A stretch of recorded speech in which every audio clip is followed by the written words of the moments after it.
Welcome back to the Deep Dive. Today we are effectively clearing the deck. Usually we like to ease into our topics, maybe start with a bit of banter, but we're pushing everything aside. We have to. Yeah, because the source material we've been reviewing this morning paints a picture of something. Well, honestly, seismic. Seismic is really the only word for it. We're looking at a stack of reports here, everything from leaked audio to, rapid fire legal briefs, and they all point to one specific moment. A moment that might genuinely mark the end of an era in American politics? I think it's that big, yes. We're talking about the events of last night, roughly 7:45 p.m. Eastern. But before we get to the what, I want to ground us in the where, because the setting here, it really matters. We're in the Capitol building. Right. The hallowed halls, as the journalists love to say. But the sources described the atmosphere yesterday very specifically. It wasn't just busy, it was a pressure cooker. Yeah, one report described the tension as, thick enough to cut with a knife, which is a cliche, I know, but then they clarify. It wasn't loud, it was quiet. A suffocating silence? Exactly. A suffocating silence before a storm. And then, well, the explosion. And the headline, which I think everyone has probably seen by now, is that the GOP leadership, the absolute top brass, walked out of a closed-door strategy meeting with Donald Trump. Okay, but I want to pause there, maybe play devil's advocate for a second, because politicians leave meeting early isn't usually, front page news.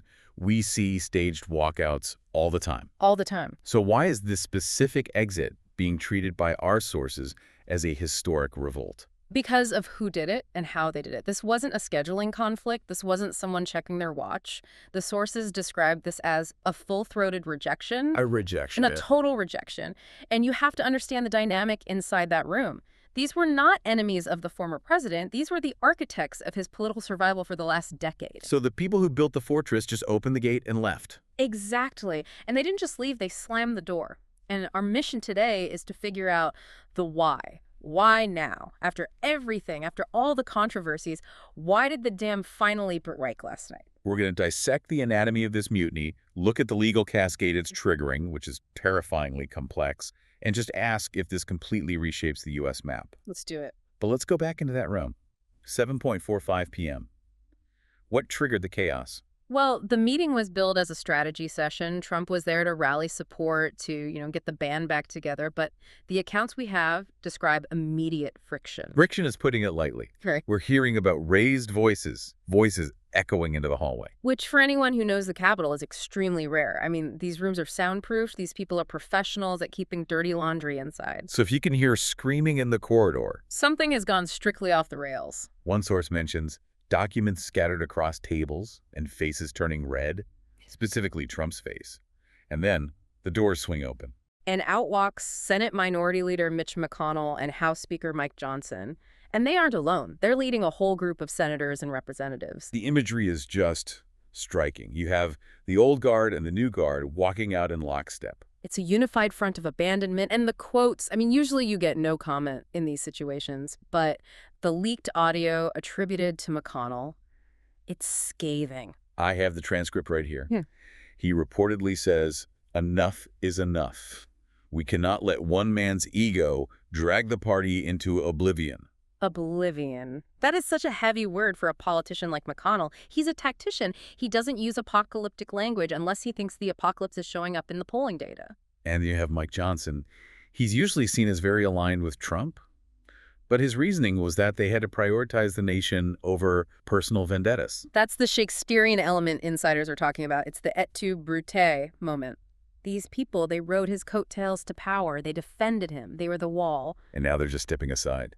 They are. The scene outside that room sounds like total anarchy.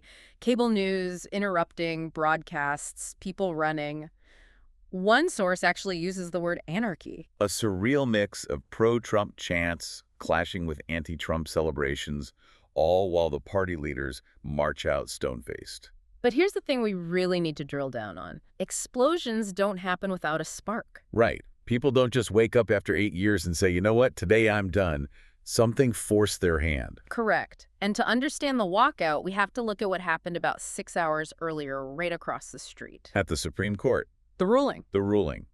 The Supreme Court denied Trump's appeal regarding immunity for the January 6th investigations. Okay, we hear the word immunity thrown around so much. Can we break down what this actually meant? Was this just procedural, or was it substantive? It was the whole ball game. Trump's legal team has been arguing that a president has absolute immunity for acts committed in office, essentially that you can't prosecute a former president for official acts. And the Supreme Court said no. They said no. So they stripped away the shield. Completely. The source calls it his last shield. Legally speaking, when Trump rocked into that meeting at 7:45 p.m., he was naked.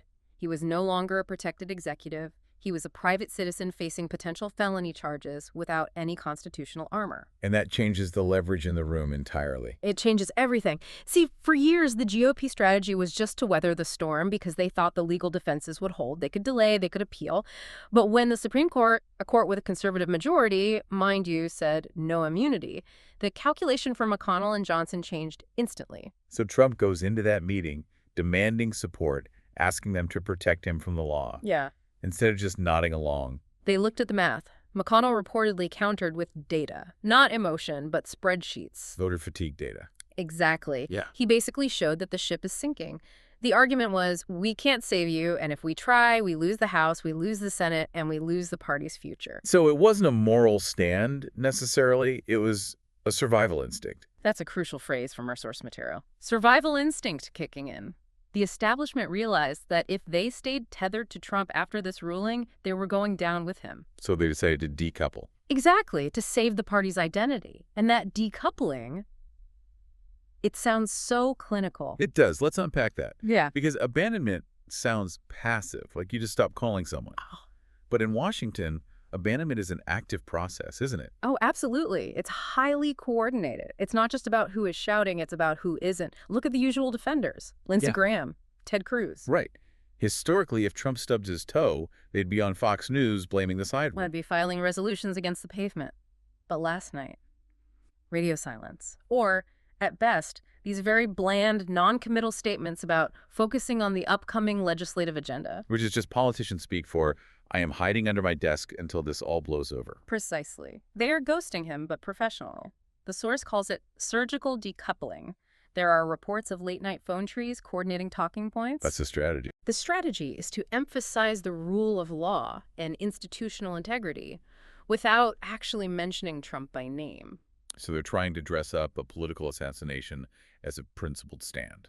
They're dressing a public wound as a matter of principle, but the effect is the same. There was this very vivid analogy used by a veteran operative in one of the articles we read. Oh, yeah. They compared it to the band on the Titanic. Oh, boy.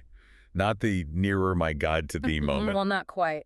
The operative said, it's like the band realized the ship is sinking, packed up their cellos, and headed for the lifeboats without asking the captor's permission. Wow. That creates a powerful image.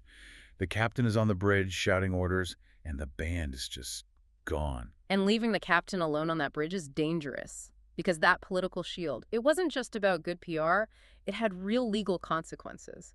This brings us to what we're calling the power cascade. Okay, this is the part I really want to get into, because I think people assume that politics and the law are separate buckets. But you're saying the political walkout actually speeds up the legal trouble. They are deeply intertwined.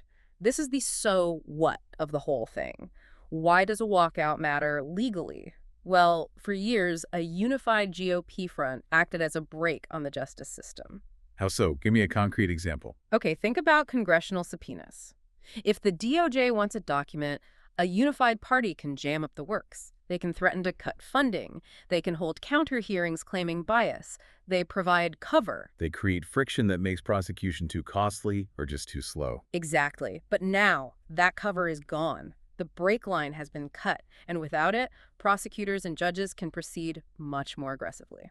So what kind of threats are we talking about here? The source mentioned a cascade of enforcement mechanisms, which sounds like lawyer speak for a lot of pain. It's a laundry list of nightmares for a defense team. First, contempt proceedings. If Trump or his associates don't comply with orders now, there's no one in the Senate threatening to shut down the government if they do.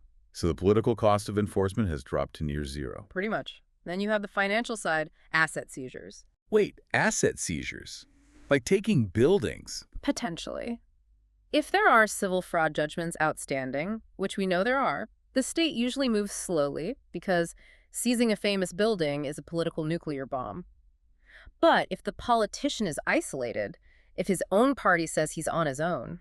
prosecutors might just decide to enforce the judgment, freeze the accounts. Put liens on the properties, it hits the wallet, and campaigns run on cash. And then there's the most aggressive tier, accelerated arrest warrants. How does that work? If there are allegations of predation violations, the system usually moves slowly for high-profile fires because of political sensitivity. You remove the sensitivity, and the system speeds up. One of the sources even brought up the 14th Amendment. I thought that was a dead end. It was considered a long shot. Section 3, the insurrection clause. It was stalled because it was seen as disenfranchising a major party's candidate. But if that major party has just walked out on him, It becomes a lot more plausible for a court to say, well, the party has moved on, so we can enforce a constitution without breaking the system. exactly. And reports suggest the DOJ isn't just sitting on its hands. They smell blood in the water. The source says prosecutors are citing the walkout in internal memos as evidence that institutional patience has expired. Institutional patience has expired. That sounds like a parent counting to 3, and they just hit 3. And the child is realizing there is no one left to hide behind. So the legal walls are closing in because the political walls fell down. But this isn't just happening in D.C. courtrooms. The ripples are going everywhere. We have to follow the money. Always follow the money. We're seeing significant donor flight. How fast does something like that happen? Is it instant? In the age of digital banking, it's practically instantaneous. Major donors are pulling funding from Trump-aligned PACs and redirecting that cash to moderates or, Senate preservation funds. That is a death spiral for a campaign. You need that money for ads, for legal fees. And it sends a signal. Money is the ultimate loyalty in politics. If the money leaves, the power has left. But it's not just donors. Look at the media pivot. This was fascinating to me. The source mentioned a shift in conservative media, specifically Fox News. Really? Historically, yes. In the past, if McConnell walked out, Fox might have framed it as the establishment betrays Trump. They would have demonized McConnell. Right. The swamp strikes back. But looking at the transcripts from last night and this morning, the framing is different. Anchors are calling the walkout a necessary reckoning. Reckoning. That is a very specific word choice.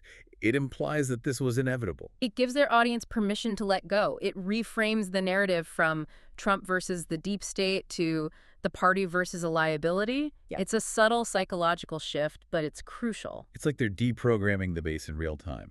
Speaking of which, what about the rest of the world? Well, markets are jittery, of course. Money hates uncertainty. But the international angle is huge. I imagine the phones in every embassy in D.C. were melting down.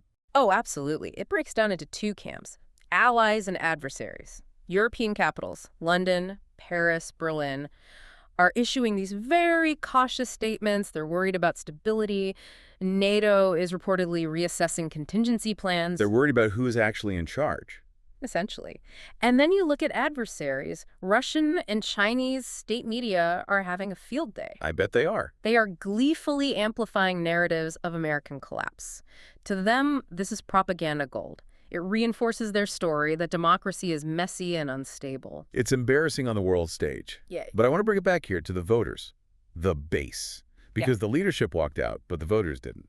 And this is the tragedy and the danger of the moment. You have a base that is still fervent, still passionate, but they have lost their institutional cover. What does that mean for them, practically? It means they have passion, but they lack the structural power to do anything with it.